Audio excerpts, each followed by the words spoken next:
De acordo com a mente de um monstro perverso, vocês fazem ideia de onde seria o melhor lugar para se esconder? À vista de todos, é claro. Quem é que ia desconfiar de um pai de família, chegando a ocupar cargos até notáveis e de confiança, sendo aparentemente calmo, um cidadão que não chama atenção, como é o caso do Tiago, sequestrador da Ana Sofia. E hoje eu quero conversar com vocês a respeito de um livro que, na minha opinião, é o pior livro que foi encontrado no acervo supostamente da filha do Tiago. Um livro que vocês devem ter visto na televisão, com uma capa cor-de-rosa, aparentemente inofensivo, mas que na realidade é a biografia de um dos piores, se não o pior monstro já conhecido na humanidade. Falando, claro, de assassinos em série, porque a gente sabe muito bem quem é o pior monstro que já existiu na humanidade, o Bigodinho lá. Essa biografia é uma leitura pesadíssima que, honestamente, eu não consigo acreditar que uma adolescente de 14 anos tenha estômago para ler aquilo. Então a gente se pergunta, seria mesmo da filha do Tiago aquele livro? Se sim, a gente vê o peso da genética aí, porque uma adolescente aguentar uma leitura dessas, que inclusive eu já vou deixando para vocês aviso de gatilhos para quem tem sensibilidade, apesar de gostar de assuntos criminais, nem assistam, gente, pode ir para outro vídeo, porque aqui a coisa vai ser bem difícil mesmo de engolir.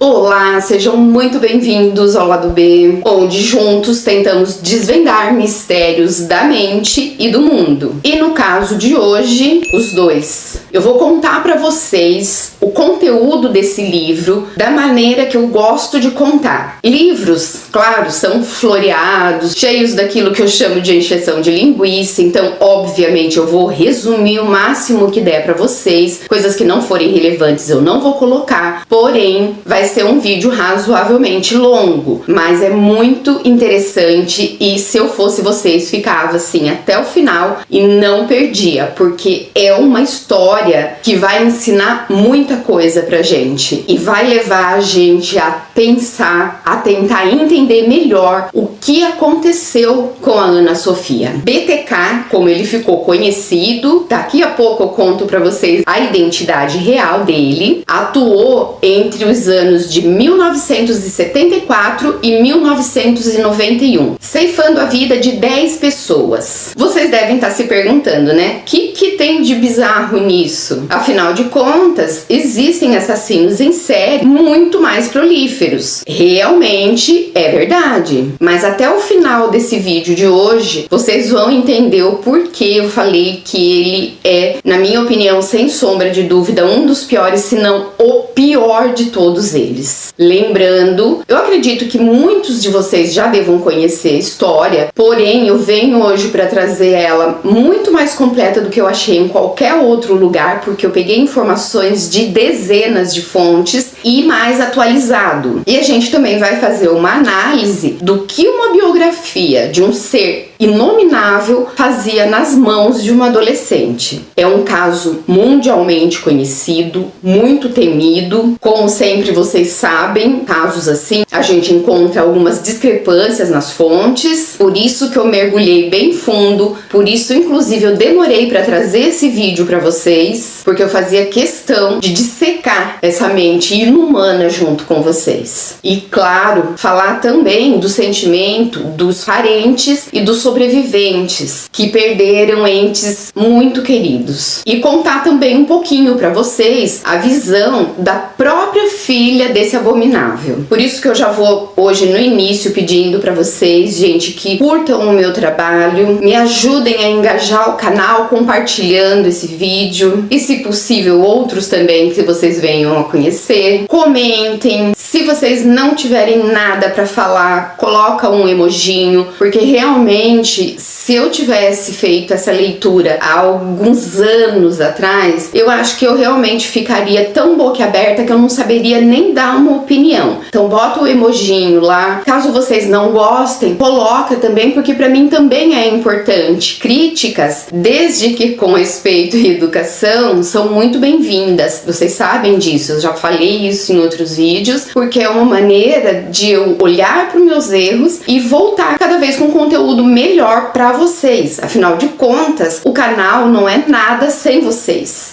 E também eu peço para que vocês se inscrevam no canal e os inscritos dá aquela conferidinha básica. Vocês sabem, né? Já contei para vocês que às vezes a plataforma dá uns bugzinhos aí e acaba desinscrevendo algumas pessoas. Então confere lá para ver se você realmente está inscrito, tá bom? Agora chega de falação e vambora para essa loucura que é o caso de hoje. A gente poderia dizer que tudo começou em 15 de janeiro de 1974, com a família Otero, quando o pai, a mãe e os 2 filhos mais novos tiveram suas vidas brutalmente arrancadas dos 3 filhos mais velhos. O único que conseguiu conceder entrevista, porque os outros 2 até hoje não sabem como lidar bem com a situação, é o Charlie, que na época era o mais velho, na época ele tinha 15 anos. Joseph Otero, o patriarca da família, com 38 anos, tinha deixado tudo para trás em Porto Rico e ido com a esposa e os 5 filhos para viver o sonho americano, trabalhando duro mesmo na cidade de Wichita como mecânico de aviões. A cidade de Wichita, no estado do Kansas, era conhecida como a cidade do gado. Depois que se instalou lá a fábrica de aviões, ela passou a ser conhecida como a cidade dos aviões. Wichita estava crescendo, estava evoluindo muito rapidamente e muitos imigrantes iam para lá para trabalhar. Sua esposa, Julie Otero, de 33 anos, Joseph Otero Jr., de 9 anos, ou Joe, como era conhecido pelos mais próximos, pela família, e a Josephine Otero, a Josie, de 11 anos. Esses membros da família foram encontrados por Danny e Carmen quando chegaram da escola, que são 2 dos 3 mais velhos que eu comentei que não conseguem conversar, falar sobre esse assunto até hoje. O Charlie conta que assim que ele chegou da escola, ele já notou que tinha algo estranho. O portão estava aberto e o cachorro da família estava no quintal. E esse cachorro ficava só dentro de casa. Pra época, bastante esperto, com 15 anos, ele já entrou em casa com bastante cuidado e a primeira coisa que ele notou foi a bolsa da mãe em cima do fogão, com as coisas todas despejadas lá em cima do fogão e tudo remexido. Então ele dá aquele gritinho, né? Oi, tem alguém em casa? Ele conta também nessa entrevista que não recorda de muita coisa, de alguns detalhes, coisa que a gente já tá cansado de saber, que a mente às vezes esconde isso no subconsciente justamente para nos proteger, para que a gente consiga seguir a vida adiante. Então ele fala que não lembra se foi o Danny ou se foi a Carmen, mas um dos 2 veio até ele e falou: Charlie, vem logo que o pai e a mãe estão fazendo uma brincadeira de muito mau gosto. Então ele corre até o quarto dos pais e descreve o que ele sentiu, palavras dele. Foi como se meu peito tivesse sido rasgado e o meu coração tivesse sendo arrancado. Era uma dor física o que eu senti. Aí ele conta que o pai estava no chão com os olhos abertos, dá até a impressão que ele ainda estava tentando cuidar da família, com os pés e as mãos amarrados. Ele estava com a cabeça coberta por uma camiseta, uma sacola plástica e presos com um cinto. Embora o Charlie já desconfiasse, ele chega mais próximo e constata que realmente o pai estava sem vida. Então ele fala pro Danny: fica lá no portão e não deixa o Joel e a Josie entrarem em casa. E é aí que o Danny fala pra ele: eles estão em casa, Charlie, também não estão mais vivos. O Charlie conta que nesse momento ele realmente perdeu o chão. Foi como se acontecesse igual a gente vê nesses filmes aí de fim do mundo, né? Que o chão se partiu na frente dele e ele caiu num buraco. E a partir desse momento, ele fala que ele não lembra de praticamente nada, a não ser alguns flashes. E aí a gente só vai saber detalhes do que aconteceu quando 30 anos, um pouco mais de 30 anos depois, o BTK é pego. Aí no julgamento ele conta com a maior frieza do mundo, gente, os detalhes de toda a abominação que ele fez. Ele ainda tem a cara de pau de falar que ele acreditou que a senhora Otero, a Julie, estava sozinha em casa com os dois pequenos. Ficou do lado de fora, perto da porta de entrada da casa, decidindo se ele ia entrar ou não. Foi quando a porta se abriu e ele viu uma das crianças, que na realidade era a Josie. Então ele fez com que a Josephine voltasse para casa, entrou com ela. Quando ele avistou o senhor Otero ainda na residência, ele sacou a arma e falou para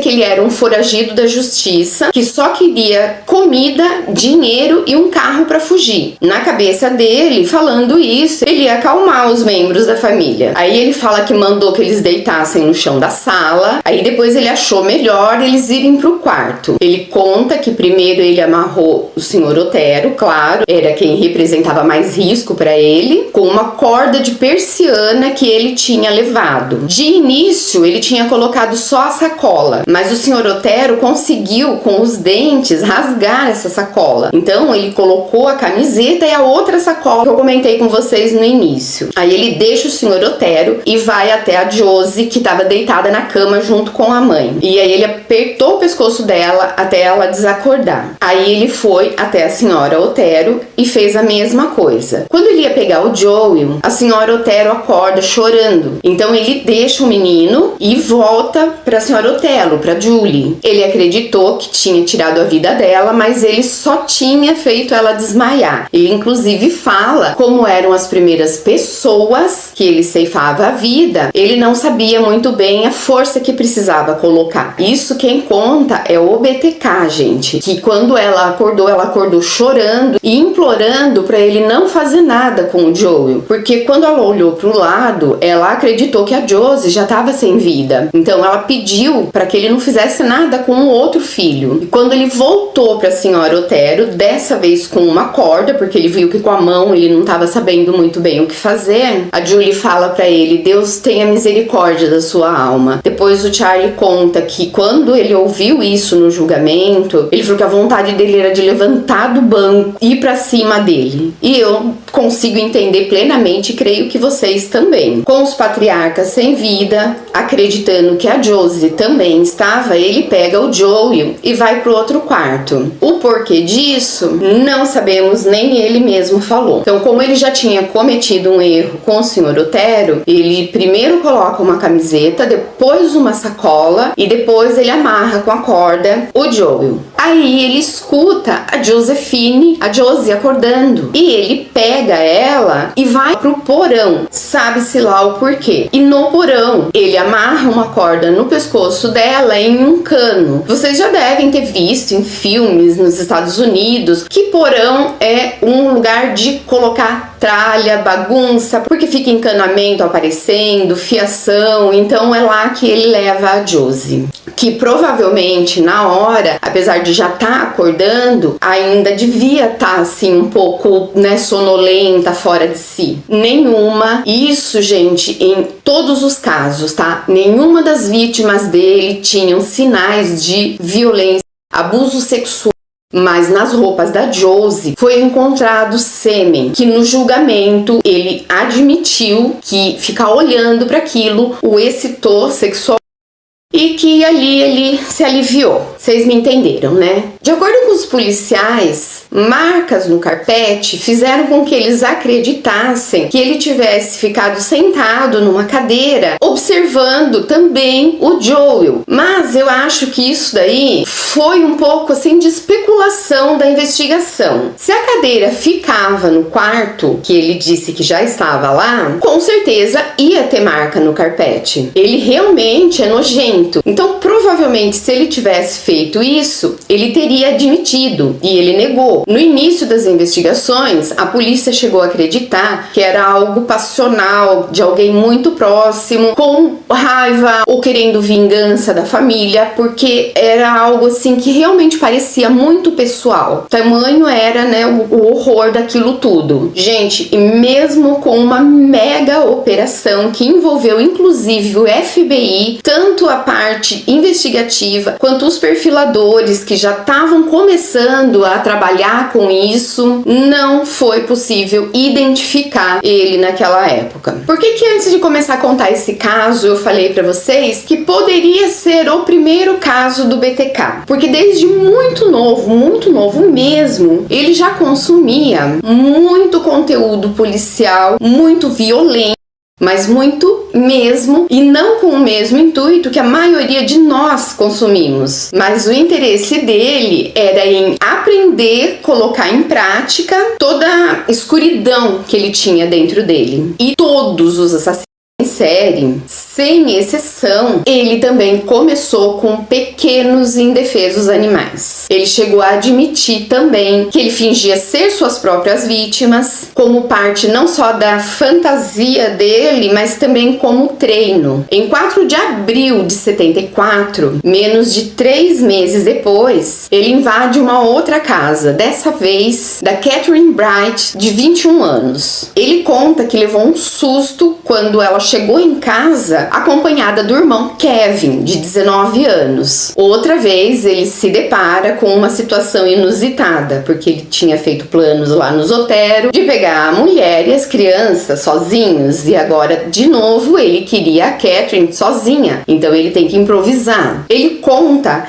que a seleção das vítimas era aleatória. Ele saía para dar uma volta de carro, batia o olho numa mulher, se interessava, ele diz que o universo falava para ele, então ele começava a perseguir, observar para conhecer a rotina, os hábitos, os horários, e depois de passar um tempo estudando, que muitos dos assassinos em série falam que é a parte mais excitante do trabalho deles, eles têm a cara de pau de chamar isso de trabalho. Então ele invadia a casa, cortava a linha telefônica e ficava esperando a pessoa chegar. Nesse caso, ele mesmo conta que mandou a Kate amarrar o Kevin sob a mira de uma arma, é claro, e então ele vai pra cima da Kate e começa a apertar seu pescoço com as mãos. E ele conta que ela lutou muito com ele, sem demonstrar o menor sentimento. Gente, ele fala que depois desse caso, desse segundo caso, ele começou a levar o kit de matar dele, que continha coisas assim como corda, algemas, fita e roupa de matar. E ele foi questionado, né, o que seria uma roupa de matar. Ele fala que é uma roupa velha que ele podia depois jogar fora. Por que ele começou a fazer isso? Ele fala que nesse dia ele não tinha levado corda, então ele pegou uma que ele achou lá na casa da Kate. E era uma corda muito fácil de se soltar. Nem passou pela cabeça dele que a irmã, obviamente, não ia amarrar com toda a força do mundo o irmão. E o Kevin conseguiu se soltar. Só que no desespero, ao invés dele já fugir e pedir ajuda, ele começa a gritar por ajuda. Então o BTK, que sempre estava munido de 2 armas, atira 2 vezes no Kevin e acerta a sua cabeça. Ele fala que viu ele no chão, que viu sangue correndo. Mesmo depois de ter sido atingido 2 vezes na cabeça, o Kevin consegue se levantar e fugir. Aqui é mais um, né, daqueles pedacinhos que eu falo pra vocês dos mistérios do mundo. Além dos mistérios da mente, a gente também fala dos mistérios do mundo. Como é que pode uma pessoa receber 2 disparos na cabeça, ter um sangramento considerável e mesmo assim conseguir escapar? E por outro lado, às vezes a gente vê pessoas perdendo a vida de maneiras tão bobas, né? Quando ele ouviu a porta bater, ele disse que correu para olhar e percebeu que o Kevin já estava longe, então ele não ia alcançar e ele sabia que logo a polícia ia chegar. Então ele resolve voltar e finalizar o que ele estava fazendo com a Kate com uma faca. E uma coisa que é uma loucura imaginar, ele fazia questão de, antes de ir embora, limpar a cena do crime. E mesmo ali com o perigo iminente da polícia chegar a qualquer momento, ele também fez isso. Nenhum dos dois lembrava, nenhum dos dois souberam explicar o O Kevin, é claro, pelo tamanho do trauma. O BTK, é claro, por não ser a única vítima. E porque ele, claro, que ficou nervoso, né, com aquilo tudo que aconteceu. Mas o Kevin tinha também marca de corda no pescoço. A polícia, que ainda estava investigando o caso dos Oteros, não fez ligação entre os dois casos. Eles ainda acreditavam que lá havia sido algo passional, algo íntimo. E apesar de mais de 90% dos assassinos em série agirem com o mesmo modus operandi, em ambos os casos ele se viu obrigado a improvisar. Embora ele tenha feito todos os planejamentos, ele foi obrigado a improvisar. E depois ele também alegou que ele estava usando isso como uma forma de estratégia para não ser identificado, porque estudando bem outros como ele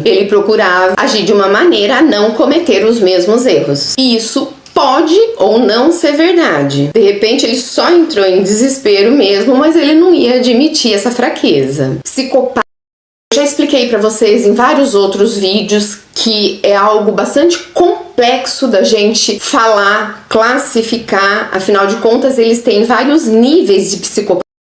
Mas uma característica que todos eles têm é o narcisismo. Então, eles se julgam seres muito iluminados, muito perfeitos. Só que quando as coisas fogem da premeditação deles, principalmente no início do que esses doidos aí chamam de carreira, eles surtam sim. Afinal de contas, o psicopata é desprovido de emoções, como remorso, amar alguém que não seja a si mesmo. Mas imagina, qualquer ser humano, mesmo desprovido desse tipo de sentimento, premedita uma coisa pela primeira vez e quando vai fazer aquilo foge completamente do controle, eles se borram sim. Ainda em 1974, ele lê no jornal que 3 homens que foram detidos por crimes sexuais estavam alegando serem os responsáveis pelo crime da família Otero. E ele não gostou nadinha disso, que outras pessoas levassem o crédito pela obra que ele fez. Até onde vai a insanidade, né, gente? Foi então que ele começou a errar e entrou em contato através de carta com o jornal local Eagle. Ele contava nessa carta que ele enviou para o jornal que logo depois de sair da casa dos Oteros, ele escreveu em detalhes tudo que ele tinha feito lá dentro e colocou dentro de um livro, se não me falha a memória, de engenharia na Biblioteca Pública de Wichita. E nessa carta enviada para o Eagle, ele contava também ser o responsável pelo que tinha acontecido com a Kate e o Kevin. O jornal encaminha essa carta para a polícia, que manda investigadores lá na biblioteca e conseguem encontrar essa carta que ele tinha deixado dentro de um livro, que era uma carta assustadoramente detalhada. E aí eles tiveram certeza absoluta de se tratar do mesmo criminoso, porque continha detalhes que somente a polícia mesmo tinha.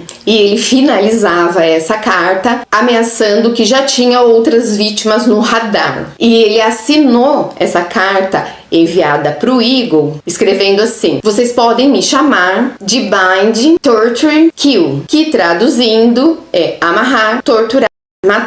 E como a mídia ama, né, dar apelido para esses assassinos em série, logo ele passou a ser chamado pelas iniciais BTK, apelido ao qual ele gostou muito. Inclusive passou a assinar assim, criando até um símbolo icônico. Depois disso, a polícia não tinha mais nenhuma dúvida de que se tratava de um assassino em série, infiltrado, misturado na sociedade, ali no meio deles, de uma cidadezinha que tinha o hábito de deixar as janelas abertas, de não trancar as portas de casa. Em entrevista, os policiais falam, apesar da gente já deduzir, que passa pela cabeça um monte de questionamentos. Seria um morador local ou alguém que veio de fora, já que Wichita estava em grande evolução, em rápida evolução? Se for um local, como que a gente não percebeu? Essa daí a resposta tá lá no começo, né? Quem vai ou quem vão ser as próximas vítimas? E por aí vai a imaginação, né? Afinal de contas, ele alegou na carta que faria de novo e até debochou da polícia, dizendo boa sorte na caçada. se os pais observassem com mais atenção os filhos quando ainda não sabem, não conhecem a necessidade de usar máscaras para enganar o próximo, para enganar a sociedade, quanta tragédia seria evitada. Mas não adianta lamentar pelo que já passou, mas se tiver vontade de verdade de viver num mundo melhor, ainda dá tempo. E vocês que estão assistindo esse vídeo podem ajudar muito compartilhando isso, me ajudando a engajar o canal, para que esses vídeos que eu faço, que eu sempre faço alertas assim, possa chegar para cada vez mais pessoas. Aproveita, coloca aqui para mim nos comentários se vocês pensam como eu. Se a gente observar as crianças, porque até uma certa idade elas são extremamente espontâneas, embora elas sejam sim muito espertas, mas elas são muito mais espontâneas. Então você fica observando como seu filho lida com um animalzinho de estimação, com outras crianças. Por aí já dá pra gente tirar uma base de como vai ser como adulto e fazer um trabalho preventivo. E para surpresa de todos, depois dessa carta, ele simplesmente desaparece. E aí, claro, né, mais perguntas aparecem. Será que ele tá cometendo crime em outros lugares? Será que ele foi preso por algum outro delito ou talvez em outro lugar? Será que ficou doente? Morreu? Os detetives mais novos chegam até a colocar. Ou ele tá em silêncio, torturando psicologicamente a população e observando. Era uma coisa que ele já tinha demonstrado gostar muito de fazer. Eis que, em 17 de março de 1977, o monstro ressurge. Shirley Helford, de 25 anos, mãe de 3 filhos, amanhece se sentindo mal e ela manda o filho Steve ir até o mercado e comprar uma lata de sopa. Depois, claro, de já estar observando a Shirley há algum tempo, ele vê essa oportunidade. Então ele segue o Steve até o mercado e na volta. E ele aborda o Steve de 5 anos com uma foto alegando ser um policial e falando que aquela foto lá era de uma pessoa que estava sendo procurada. E o Steve fala que nunca viu aquela pessoa e segue para casa dele. Logo, esse mesmo homem bate na porta da casa. E quando o Steve abre para ver quem é, ele invade. A Shirley, escutando a conversa, vai até eles e já questionando, né? O que tá acontecendo aqui? E nesse momento, ele saca a arma, manda ela ir pro quarto e chegando lá, ele manda que ela coloque alguns cobertores e brinquedos no banheiro. Ele coloca as crianças no banheiro, amarra uma corda na maçaneta da porta do banheiro e a outra parte da corda na cabeceira da cama. Gente, todos os casos dele são assim, né, de lacerar a gente. Mas esse em específico foi o que mais mexeu comigo. Eu realmente chorei várias vezes. Eu espero agora no vídeo conseguir me conter. Mas ver o Steve já idoso testemunhando o que aconteceu, o que ele sentiu e como foi a vida dele, é de dilacerar o coração. Ele conta que ele conseguiu espiar pela fresta da porta que não ficou bem fechada. Então ele viu toda a atrocidade que o BTK fez com a mãe dele. Ele conta que o irmão mais velho conseguiu quebrar a janela do banheiro, pular e saiu correndo, gritando. E nesse momento o BTK se assusta, claro, e não antes de dar uma geral ali no quarto, ele foge. Então o Steve consegue passar pela fresta que ficou na porta e corre para desamarrar a mãe dele. Só que quando ele chega, já é tarde demais. Não dá. Você imaginar como cresce uma pessoa que passa por isso, um pequeno que passa por isso, a gente fica pensando, né, como teria sido a vida do Steve se ele simplesmente não olhasse na fresta daquela porta. Por muitos anos ele se culpou por não ter conseguido salvar a mãe, mas o que uma pessoinha de 5 anos ia poder fazer numa situação dessas? No depoimento, no julgamento, depoimento para os policiais, é que eu só tive acesso ao julgamento, eu não vi as gravações do do depoimento que ele deu pra polícia, ele fala que ele pretendia também ceifar os filhos. É por isso que eu falo pra vocês, gente, que pra mim ele é o pior, porque a maioria dos assassinos em série mais conhecidos da humanidade, eles poupavam os pequenos. O BTK não. E o Steve fala que teria sido melhor pra ele isso.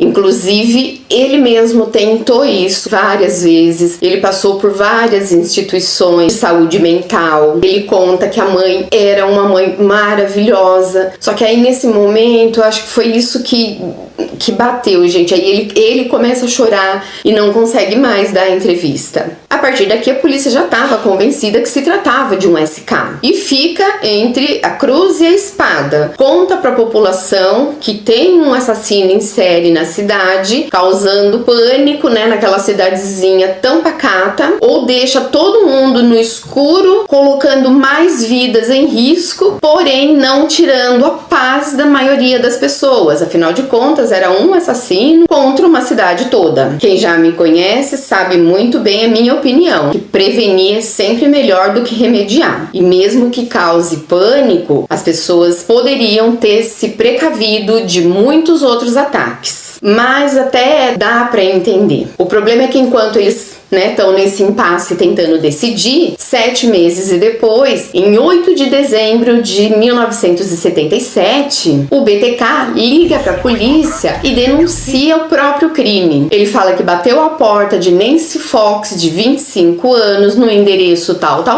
pra confirmar que não tinha ninguém. E descreve o caso como tendo sido o golpe perfeito. Ele fala que ela cooperou muito, que ela não lutou com ele, e ele teve total controle da situação e que por isso foi uma das mais agradáveis. E mesmo ela tendo colaborado, ele fala que antes de finalizar, ele contou pra ela que ele era o BTK pra causar pavor mesmo, porque embora a polícia não tivesse falado, as pessoas saem comentando. Então algumas pessoas sabiam da existência dessa criatura. Imediatamente os policiais já vão até o endereço e realmente encontram a Nancy na cama já sem vida. E entre outras possíveis evidências, eles recolhem uma camisola também suja de sêmen. Mesmo que o DNA só fosse começar a ser usado pela polícia lá na década de 90, parece até que eles já premeditaram isso,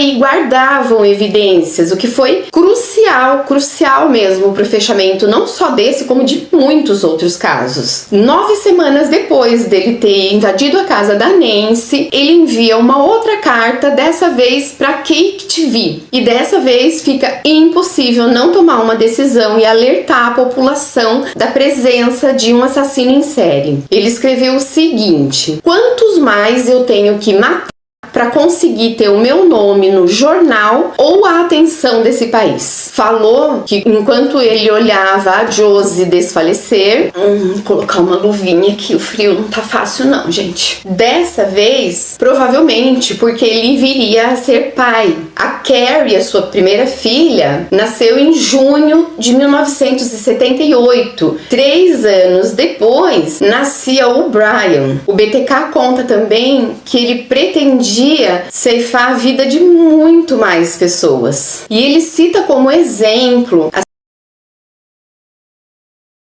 senhora Anna Williams, que em 1979, aos 63 anos, escapou das garras do BTK, porque chegou em casa mais tarde do que o esperado. Naquele dia, ela teve um compromisso e não estava em casa no horário em que ele acreditava que ela estaria. Na confissão dele, quando ele conta isso, ele fala que ele ficou completamente obcecado pela Anna Williams e que naquele dia ele chegou a passar mal. Ele contou que ele ficou horas e horas esperando ela em casa, até que ele acabou ficando impaciente, passando mal e achou melhor desistir. Depois ele se frustrar com a Anna Williams, filhos pequenos. A Carrie inclusive comenta que, apesar dele ser um pouco estranho, ele era um bom pai, ele era um pai presente. Ele só volta a aparecer no radar da polícia em 1985, 8 anos depois. Dessa vez na pequeniníssima cidadezinha vizinha de Park City, cidade onde ele morava, e bem próxima ali a Wichita. Eu não vou conseguir agora me lembrar do nome do condado. Eu já expliquei pra vocês a respeito desse negócio de condado no vídeo The Lost Girls, que é sobre um caso que depois até acabou virando série na Netflix. Eu posso até deixar na tela final e linkado aqui nos comentários fixados para vocês darem uma olhada, explicando melhor o que é isso de condado. Dessa vez a vítima é Maureen Head, de 53 anos, que morava na mesma rua que ele, a 7 casas. Ele conta que ela chegou logo depois dele, então ele não precisou esperar muito. Mas ele teve que esperar porque a senhora Red não chegou sozinha, ela chegou acompanhada de um homem. Ele se escondeu em um dos quartos da casa. E quando esse homem foi embora, cerca de 1 hora depois, ele esperou mais um pouco até que ela tomasse banho, fizesse as coisinhas dela e fosse se deitar. E assim que ela se deitou, ele saiu bem rápido de onde ele estava escondido, acendeu a luz do banheiro e pulou na cama, já tapando a boca dela, sabendo que ela ia gritar, coisa que ela realmente fez. Então uma das mãos ele usou para tapar a boca dela e a outra mão livre para usar no pescoço. A coisa aqui chega num nível de bizarrice que nem ele mesmo soube explicar isso no julgamento. Ele conta que depois de ter tirado a vida da Maureen, ele a levou para sua igreja. A igreja que ele frequentava era a Igreja Luterana de Cristo, onde inclusive ele tinha acabado de ser eleito presidente do conselho. Ele vestiu a Maureen com lingeries sedutoras e tirou várias fotos dela na igreja em posição de bondade. Eu confesso pra vocês, gente, que eu acho até que já tinha ouvido falar, mas eu não sabia o que era. E quando eu fui pesquisar, foi aí que ele passou de ser um dos mais infames a ser o assassino em série pior de toda a história. Ele tinha inclusive guardado lá na igreja alguns materiais para depois, descartar a Maureen. E ele tem a coragem de falar que não sabe por que levou ela lá na igreja, sendo que ele já tinha deixado coisas lá premeditando o que ele ia fazer. Depois de tirar essas fotos, ele descartou ela em uma vala. Ver a Carrie falando desse caso é bastante chocante. Ela conta que depois dele ter sido preso, foi a primeira coisa que veio na cabeça dela. Ela inclusive fala que os policiais, logo que prenderam ele, foram até a casa dela para que ela não ficasse sabendo daquilo através da mídia. E ela passou muito mal. Ela falou que não sabe como não desmaiou, mas foi uma sensação de completa ausência de tudo. E nesse dia o marido estava em casa e o policial que foi até a casa dela para contar, tudo que tinha acontecido, também ajudou ela a se recuperar. E assim que ela recobrou a consciência, porque embora ela não tenha desmaiado, ela realmente ficou fora de si. Ela falou que a primeira coisa que veio na cabeça dela foi: meu pai matou a senhora Head. E aí ela conta que eles sempre passavam na frente da casa dela e ela, de mãos dadas com o pai, acenava para a senhora Head, que acenava de volta. Apesar de lá eles não terem muito hábito de frequentar a casa um do outro, ela conta que ela simpatizava muito, muito com a Maureen. Nessa época, a Carrie já estava morando no Colorado, como eu disse, casada. Ela até fala que na época ela sentiu muita falta da senhora Red, mas que ela era muito pequena para entender o que estava acontecendo. E obviamente jamais passaria pela cabeça dela que tinha sido o próprio pai. A Maureen tinha perdido a vida em 27 de abril. E como dessa vez ele deslocou, desovou, então ela foi encontrada 8 dias depois. Em 16 de setembro de 1986. Gente, esses casos depois dos anos 80, eu tenho uma vaga lembrança de ter ouvido. Eu sou de 80, então eu tinha 5, 6, 7 anos. Eu morria de medo. Nessa idade a gente não tem dimensão do tamanho que era o planeta Terra, o quão longe ficam esses outros países, mas eu sempre pensava, lembrava quando ouvia alguma coisa, ai meu Deus, se for aqui. A vítima é Vicky Wegerle. dele, de 28 anos, uma dona de casa, mãe de 2 filhos. Ele finge ser um técnico de telefonia, a Vicky deixa ele entrar, ele aponta a arma para ela e manda ela ir pro quarto. Ele conta que ela foi a que mais resistiu,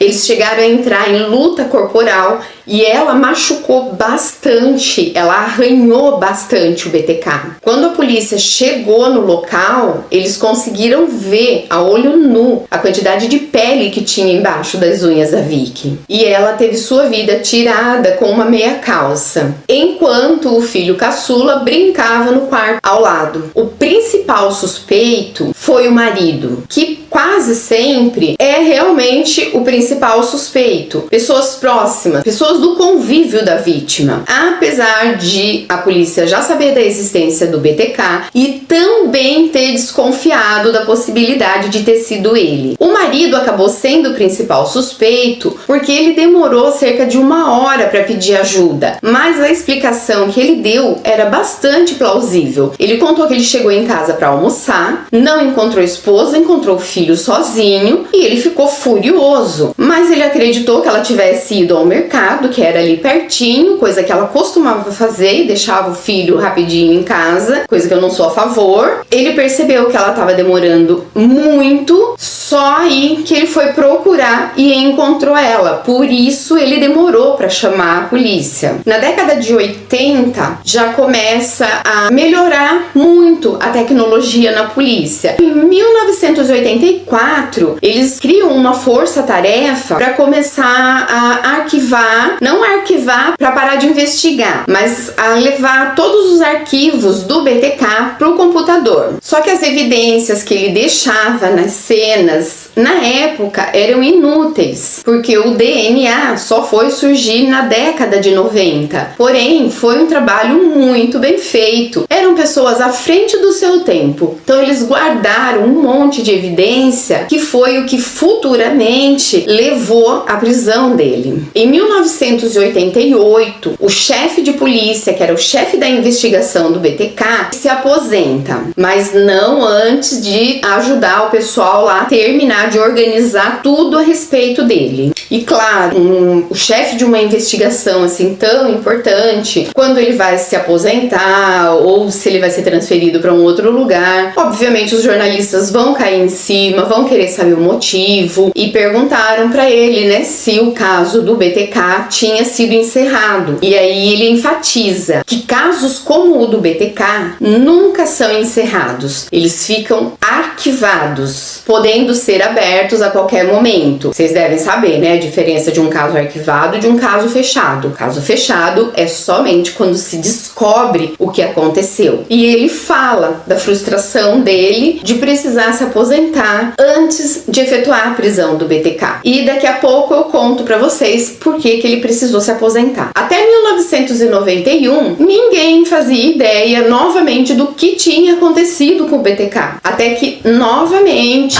em Park City, uma outra mulher é brutalmente assassinada. A Dolores Davis. Eu esqueci de colocar na cola aqui, gente, mas parece que a Dolores estava com 70 anos. A Dolores morava sozinha. Na verdade, não sozinha, mas com 2 gatinhos. E como eu disse pra vocês, né, que quando criança eu ouvia falar de casos assim e ficava óbvio, né, criança fica morrendo de medo. Mas hoje que eu estudo melhor o perfil, eu não consigo entender por que essas criaturas tinham o ego tão inflado. Você quer vir, bebê, falar oi? Faz tempo que você não fala oi, né? Fala oi. Olha, eu tô fazendo bagunça aqui. Então eu não consigo entender o porquê que eles tinham o ego tão inflado, porquê que eles eram tão narcisistas. Como eu disse, né, a Dolores era uma senhora por volta de 70 anos que morava só com 2 gatinhos que obviamente não iam poder proteger e defender ela. E ele só vitimava mulheres com crianças. As 2 vezes que ele vitimou homens, ele foi pego de surpresa, ele não planejou isso. Então, o porquê deles se considerarem tão corajosos, eu realmente não faço a menor ideia. Quem subjuga, quem não tem condições de se defender, não passa de... Vocês estão cansados de saber que eu penso assim, né? Tá, Sacizinha, vai brincar. O namorado da Dolores, parece que ela não quer brincar, ela quer trabalhar com a mamãe. Quase caiu.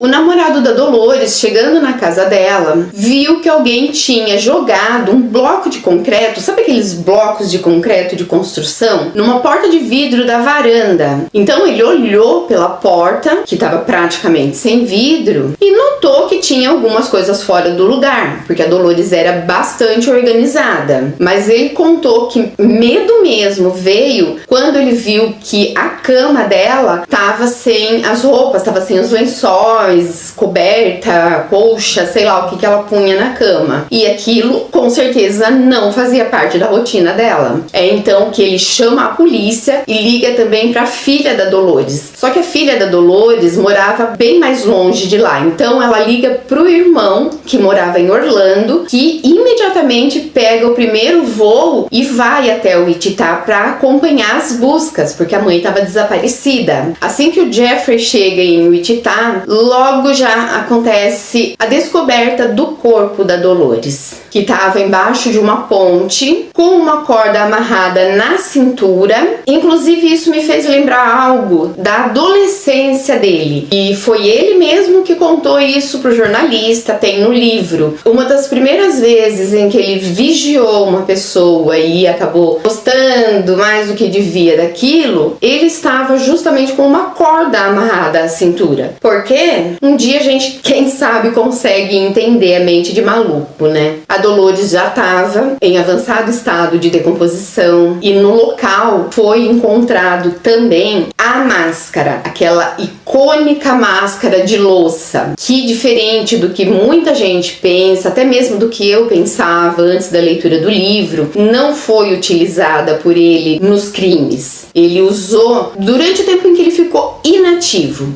Já já eu conto isso direitinho pra vocês também. Máscara essa que se tornou o maior ícone do BTK. E próximo a essa ponte, né, em cima, o carro da Dolores, que foi utilizado para transportar a Dolores. Aqui ele conta que esse dia foi um caos. Ele falou que depois que ele deixou a Dolores, o carro lá, ele notou que ele tinha perdido uma das suas armas. Lembra que eu comentei que ele andava com 2 armas de fogo? Se não me falha a memória, era um calibre 38 e uma Magnum 45. Ele vai a pé, porque ele ia com o carro dele, parava nas proximidades das vítimas e depois ele entrava na casa das vítimas e saía a pé e deixava o carro mais longe. E já já vocês vão entender o porquê que mesmo naquela época ele já sabia que essa era uma estratégia muito necessária. E ele volta para casa dela e realmente ele encontra lá a arma. E esse dia, gente, ele tava num acampamento com o filho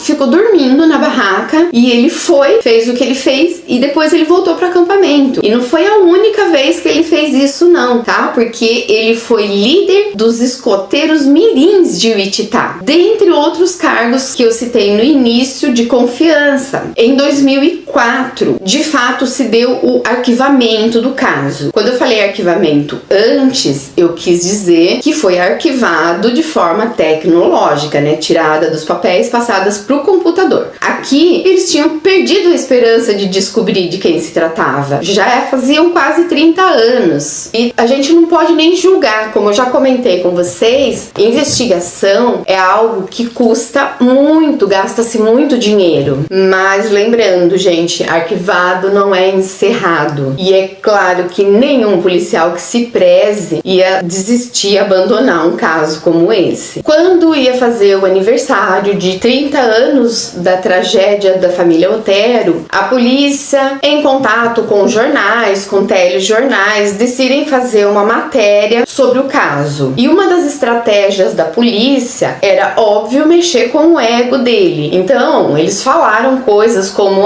depois de 30 anos, quase ninguém na cidade de Wichita, na cidade de Park City, no condado lá, se lembra dele. Porque eles sabiam que se ele ainda tivesse vivo, ele com certeza ia dar as caras, porque o ego era muito grande para ele simplesmente ser esquecido. Falaram sobre vários policiais acreditarem que ele já estivesse morto, e isso deixou ele bem estressadinho. O que foi ótimo, né? Porque na realidade isso foi uma jogada e ele mordeu a isca. E quando uma criatura dessas fica nervosa, ela fica muito mais propensa a cometer erros. E aí, em 19 de março de 2004, o jornal Eagle recebe uma outra carta. Ainda estou aqui e ainda sou uma ameaça. Nessa carta, ele acrescentou também fotos da Vicky depois de perder a vida e a carteira de motorista dela, que nunca foi encontrada. O caso nunca tinha sido resolvido, o marido seguia sendo o principal suspeito, porém ele não foi encarcerado porque não se tinha materialidade, não se tinha prova de que realmente tinha sido ele. E como eu comentei com vocês, a polícia também já desconfiava do BTK. É claro que, além de ser uma homenagem para relembrar o que a família Otero passou, também foi uma forma de cutucar a onça se ela ainda estivesse viva. Então a carta foi entregue à polícia. Já era uma outra equipe, poucos agentes que estavam no início da investigação ainda permaneciam na polícia, mas muitos dos novos detetives tiveram a sua infância assombrada por ele. Esses detetives levaram essa carta ao superior deles, que na época passou a chefiar a investigação. Esse novo chefe de polícia falou para os detetives: vão, beijem suas famílias, porque a partir de agora a gente vai trabalhar muito. E foi exatamente o que eles fizeram. E como eu sempre digo pra vocês, o ego dos narcisistas, que às vezes, nesses casos, é uma bênção. Até eles conseguirem ir lá, cutucar, clamando o ego dele, ele ia conseguir ficar escondido e nunca ser descoberto. Afinal de contas, boa parte da corporação policial acreditava que nem vivo mais ele estava. Só que essa comunicação, depois da provocação da televisão, abriu uma nova linha de investigação. E agora contava-se com um enorme avanço na tecnologia e na ciência forense. Em 4 de maio de 2004, ele envia uma outra carta ao Cake TV. Nessa carta continha sugestões de títulos para livros, insinuando que ele queria que algum escritor fizesse a biografia dele, fazendo inclusive alusão a David Lore, que tinha escrito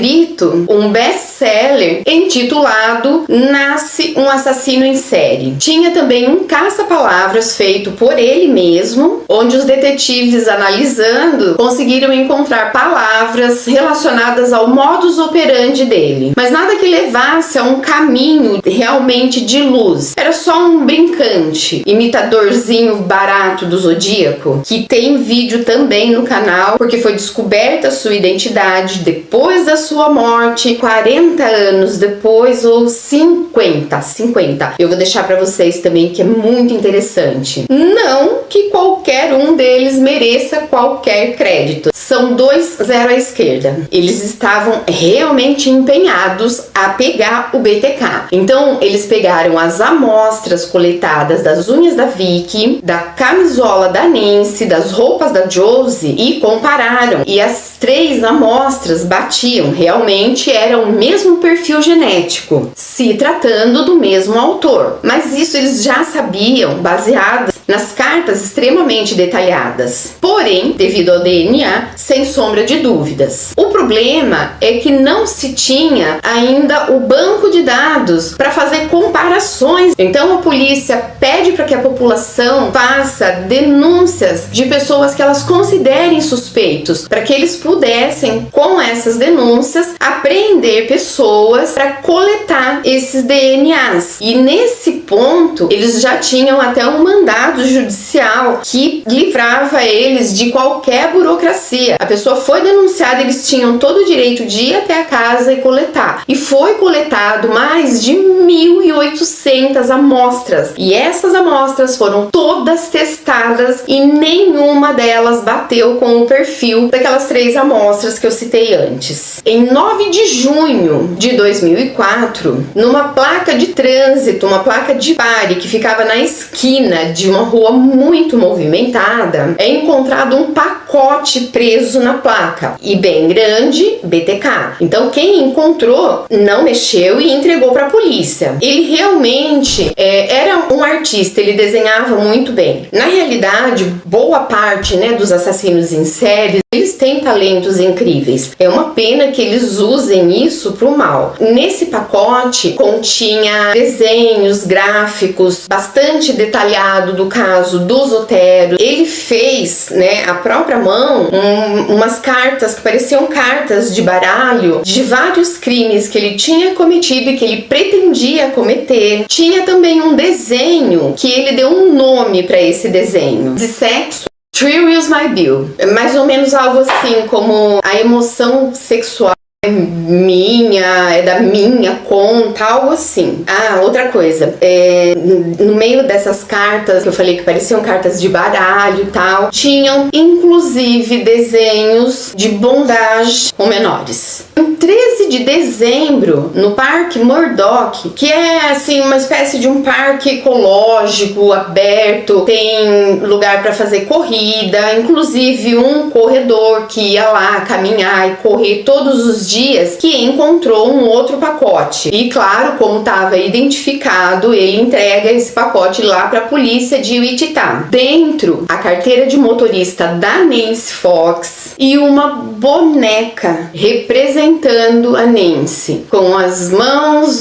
os pés amarrados, inclusive a cor da roupa, a forma que ela foi encontrada, que a parte de baixo da roupa estava até o joelho. Um verdadeiro show de bizarrice, uma demonstração completa de falta de empatia. No comecinho de janeiro de 2005, o BTK deixou uma caixa de cereais na caçamba de uma caminhonete daquelas lojas de departamento. A caminhonete estava no estacionamento dessa loja. Essas lojas costumam ser enormes, então os estacionamentos também são bastante grandes. E a caminhonete em questão era de um funcionário dessa loja, mas ele não sabia do que se tratava, então ele jogou no lixo quando ele chegou em casa, o que por muito pouco, compromete totalmente a investigação. Agora, gente, parece até que ele queria ser pego, porque em 25 de janeiro ele envia um cartão postal para Cake TV dando um endereço. Aqui eu acredito que ele deva ter ficado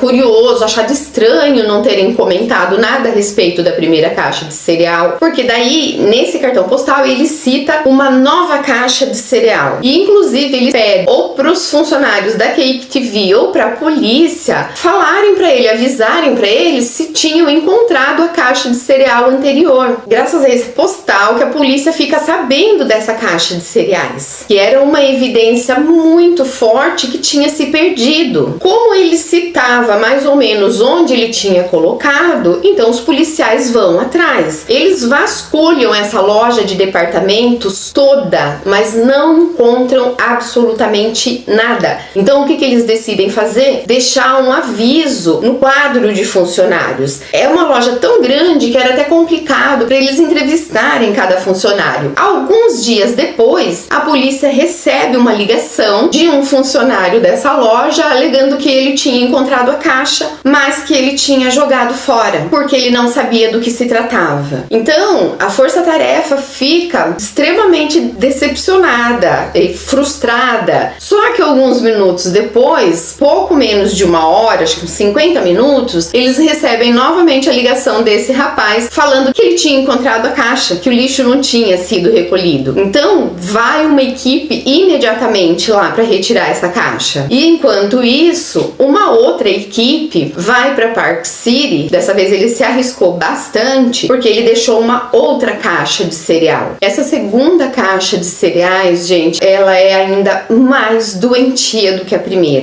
Nessa, a boneca retratava a Josie Otero. Como eu já disse nos últimos vídeos, toda vida perdida dessas maneiras brutais já são, né, muito dolorosas, mas quando se trata de pequenos, a gente fica ainda mais chocado. Então, a boneca retratava perfeitamente a Josie. Eu não vou nem detalhar a boneca para vocês. Os investigadores voltam para a delegacia com essa caixa que tinha sido encontrada na caçamba, e lá ele colocou uma carta que foi a carta extremamente crucial para que ele fosse apreendido. Nessa carta, ele perguntava para a polícia se ele enviasse mensagens em um disquete, se esse disquete poderia ser rastreado. E ele ainda pedia, por favor, sejam honestos. O chefe de polícia, é claro, ele oscilou um pouquinho, ele falou, será que é uma armadilha dele? Porque se a gente fala que não é possível rastrear e ele sabe que é possível, aí a gente pode até ir atrás de uma pessoa aleatória que ele coloque para desviar o foco das investigações, e ele vai ficar sabendo que a gente mentiu para ele. E isso podia acabar despertando uma fúria muito grande. Então, enquanto eles decidem o que eles vão responder para ele, eles também têm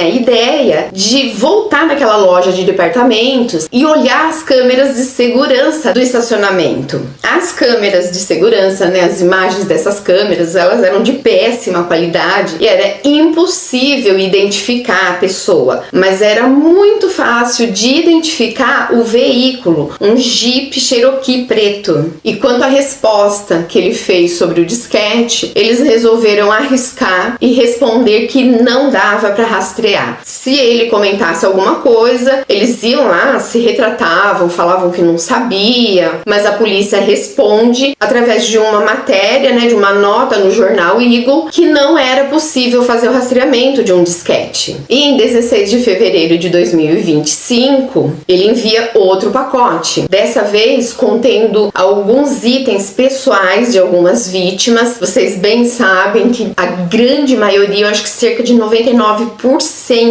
é muito raro um assassino em série que não leve troféus com ele. Então ele tinha bastante item das vítimas e era mais uma vez uma forma de provocação. E junto com isso, um disquete roxo. Só que dessa vez ele envia para o estúdio de TV KSAS, que é uma afiliada da TV Fox. O departamento de tecnologia de polícia pega aquele disquete e rapidamente eles encontram metadados que mostram onde aquele disquete tinha sido acessado, o IP, né? O IP é uma espécie de impressão digital que todos os computadores e celulares possuem, e descobrem que ele tinha sido acessado na Igreja Luterana de Cristo por um tal de Dennis. Numa busca rápida pela internet, eles já descobrem a foto de um tal Dennis Rader, que era o presidente daquela congregação. Os detetives correm para casa dele, mas só para rondar. E o que eles veem na garagem? Um Cherokee preto. Essas provas eram circunstanciais, porém eram provas, evidências fortes o bastante para que eles conseguissem um mandado que desse à força-tarefa total liberdade de investigar o único suspeito que se teve durante toda essa investigação. Quando eu falo suspeito, eu não estou citando aqueles mais de 1.800 que as pessoas ligaram para denunciar, mas sim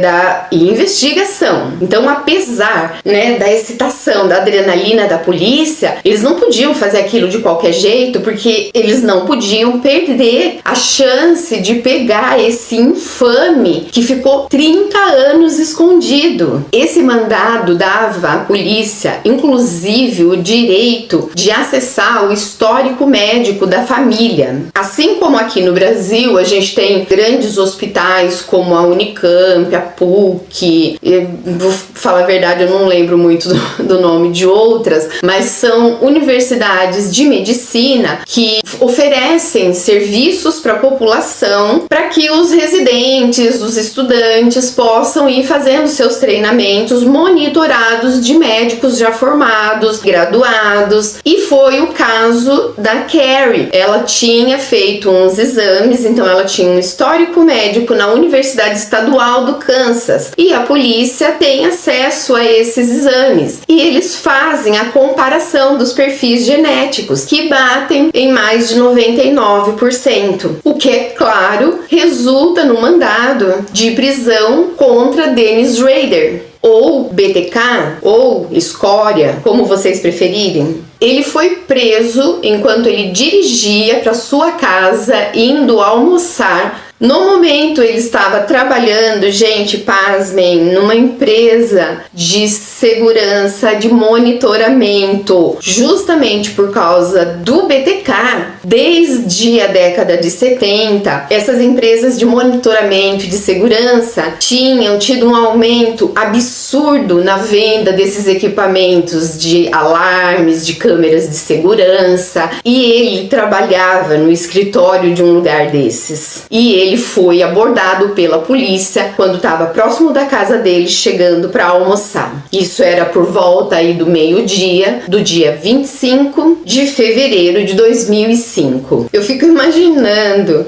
a satisfação, a adrenalina, a euforia desses policiais. Foi algo assim cinematográfico, a quantidade de viaturas, sendo que ele nem era digno de tudo isso. Foram, gente, mais de 30 horas de interrogatório. Já comentei, vocês devem saber que quanto mais tempo passa, mais cansados eles ficam, mas o BTK parece que de início ele já estava a fim de colaborar, porque quando ele foi abordado, um dos agentes pergunta para ele: Sr. Rader, o senhor deve saber por que o senhor está sendo abordado? E ele responde: eu imagino o porquê. Então, no caso dele, esse interrogatório levou tanto tempo, tantas horas, porque eram muitos absurdos que ele tinha para contar. Eu falei para vocês no início do vídeo que ele não era o mais prolífero, o que fazia dele então ser tão infame. Contei detalhes para vocês. Obviamente existem detalhes que a plataforma não permite de forma alguma que eu fale, mas o livro tá aí para quem quer ler, tem documentários. E enquanto ele passava por esse interrogatório, todo o resto do departamento de polícia de Wichita, agentes do escritório central do estado do Kansas, FBI e até a ATF conduziram buscas na casa, na igreja, no escritório, e eles encontraram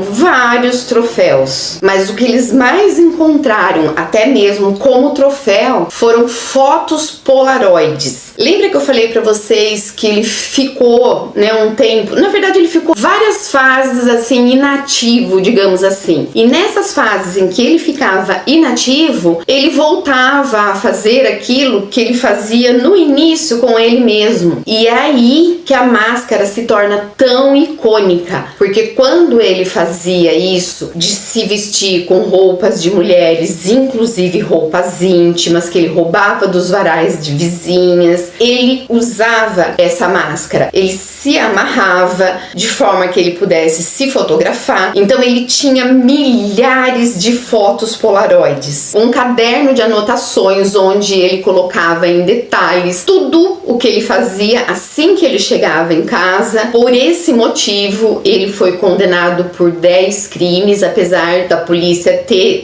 suspeitado de ele ter envolvimento em mais alguns. Mas se ele tivesse, ele com certeza ia fazer questão de colocar lá, porque para ele era o máximo. Quanto mais vítimas, melhor ele se sentia em apresentar isso para a sociedade. Nesses cadernos foi descoberto que em vários casos, gente, depois que ele aprendeu a força necessária para colocar, ele desacordava a vítima, esperava a vítima acordar novamente, fazia de novo até ele finalizar o trabalho. trabalho. Aqui é descoberto que, embora o caso do Zotero tenha sido o primeiro caso de pessoas que desde bem jovem, assim, logo na pré-adolescência, o Heider já nutria fantasias sexuais absurdamente sádicas, que iam de zoosadismo, que não é o coito com animais. Normalmente essas pessoas que têm distúrbios emocionais sexuais,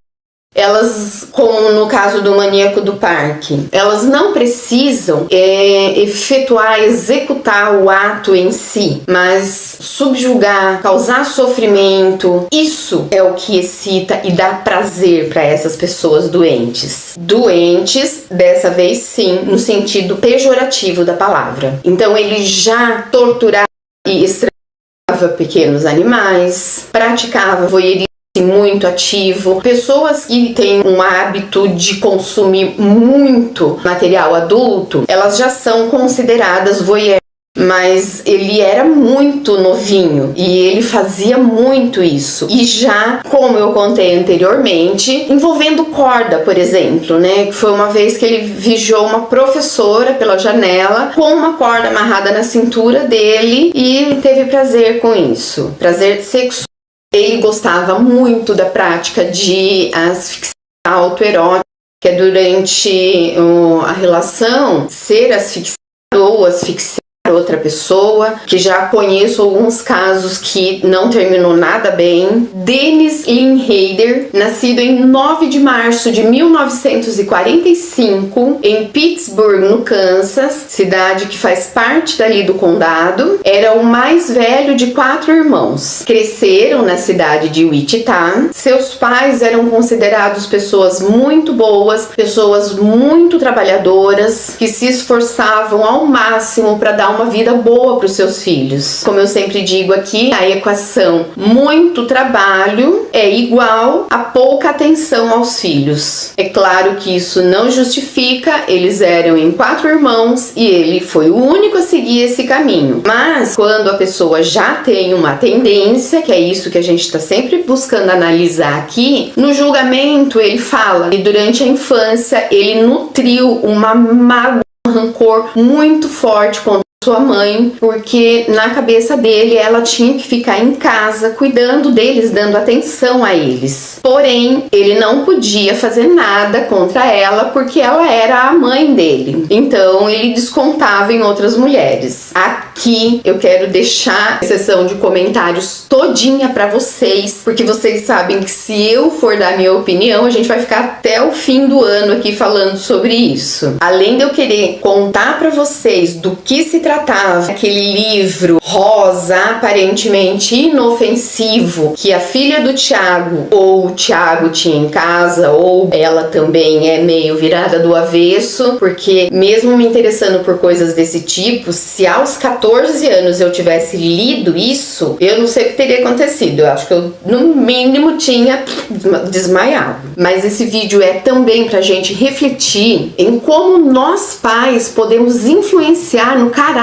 dos nossos filhos, identificando alguns desvios, se a gente parar um pouquinho e prestar um pouquinho mais de atenção neles, no comportamento deles. O Brian nunca quis se envolver, nunca deu entrevista, mas a Carrie falou que eram 2 homens completamente distintos. Ela fala que ele já foi bastante agressivo uma vez com o Brian, a ponto de pegar até no pescoço dele, mas que fora aquilo, ele era um bom pai, que inclusive em conversas de família, ele contou como eles e a mãe deles se conheceram, a Paula. Ele se alistou na Força Aérea dos Estados Unidos e serviu como reservista de 1966 a 1970. Foi quando ele foi dispensado e foi morar em Park City.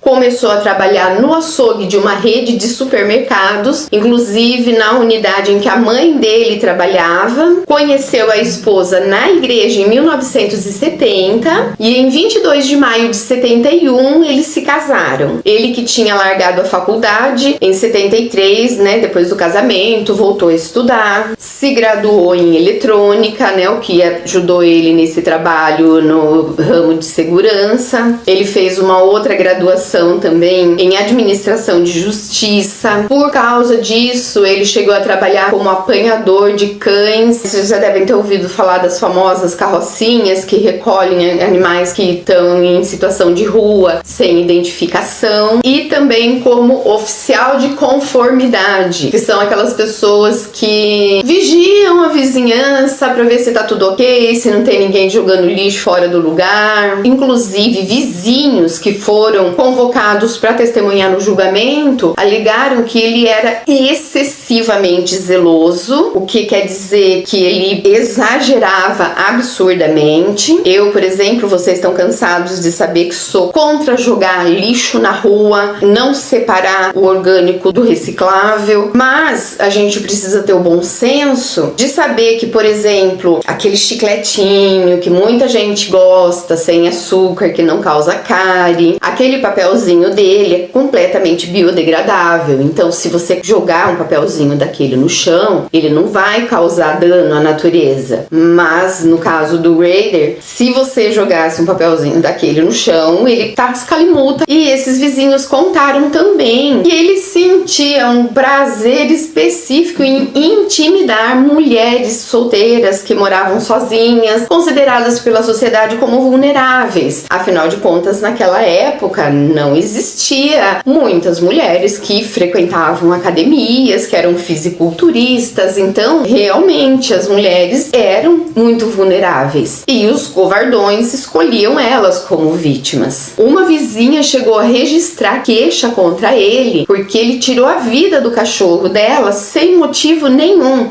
Mas vocês já conhecem, né, a síndrome do pequeno poder. Tem gente que você dá um poderzinho assim pra ela e você já consegue ver que tipo de pessoa ela é. Como eu contei pra vocês também anteriormente, que ele foi um membro, assim, muito ativo na congregação dele. Isso também serve de alerta para pessoas que confiam cegamente em líderes religiosos. Pessoal, abram os olhos, porque muitas pessoas elas não se corrompem depois delas entrarem lá e começarem a ver dinheiro ou algo do tipo, ou a síndrome do pequeno poder. Muitas pessoas, elas já têm a mente perversa e elas só adentram nesses lugares com cargos assim de liderança e formadores de opinião, porque elas já são completamente tortas e lá elas sabem que elas vão ter a confiança de muitos súditos e vão poder fazer o que bem entendem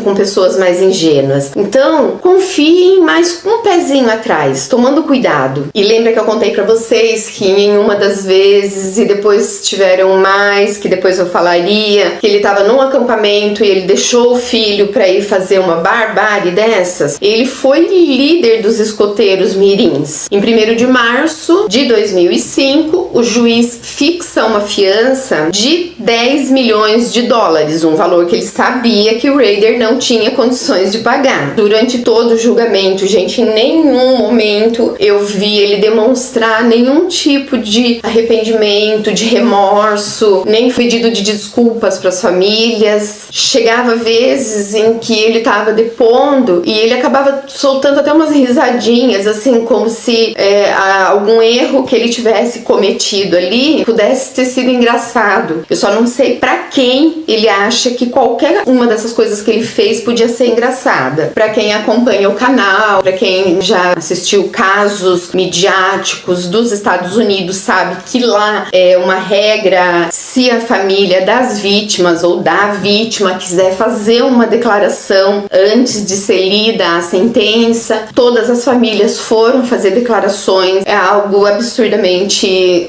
emocionante. E eles também fazem declaração. Eles, que eu quero dizer, esses seres inomináveis. Durante uma das famílias das vítimas, pareceu escorrer de verdade uma lágrima do rosto dele. Mas a gente pode dizer até que ele podia estar observando muito atento e o olho ressecou e aí lacrimejou, porque na hora da declaração dele ficou muito explícito que não foi ele que escreveu. Ele leu aquilo como se ele estivesse lendo ali um monólogo, sem nenhum tipo de expressão, de emoção, de nada. As famílias tinham combinado combinado que quando ele começasse a ler a declaração dele, que eles iam levantar de um em um e sair. Vocês conseguem imaginar para um narcisista o que é isso? Ser obrigado a ler uma carta inteira lá que provavelmente outra pessoa escreveu para ele e não ter ninguém para ouvir. É claro que depois de capturado, milhares de jornalistas